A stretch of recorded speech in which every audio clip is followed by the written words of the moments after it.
గురుగారు, మిథున రాశి వారికి ఎలా ఉంది ఈ వారం? మిథున రాశి వారికి 5 గ్రహాలు యోగిస్తున్నాయమ్మా. ద్వితీయంలో బుధుడు, జన్మ శుక్రుడు, తృతీయంలో చంద్ర, కుజ, కేతు గ్రహాలు.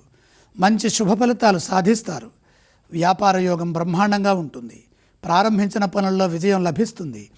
ద్వితీయ బుధుడు శుభయోగాన్ని ప్రసాదిస్తారు.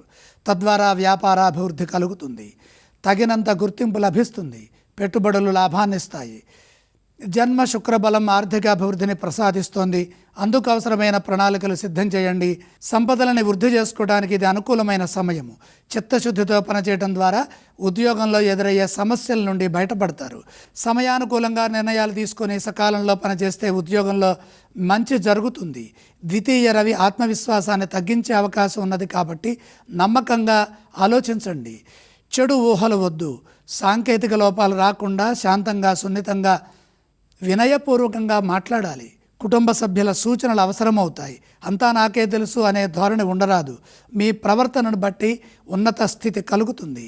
వాయిదా వేయకుండా ఎప్పటి బాధ్యతలను అప్పుడే పూర్తి చేయడం ద్వారాగా శక్తిమంతులవుతారు. మిథున రాశి వారు ఏ ఏ స్తోత్రాలను పఠించాలి? మిథున రాశి వారు మహాలక్ష్మి ధ్యానం చేయటం ఉత్తమం. ఈ రాశి వారు ఏ ఆలయాలను సందర్శిస్తే మంచిది?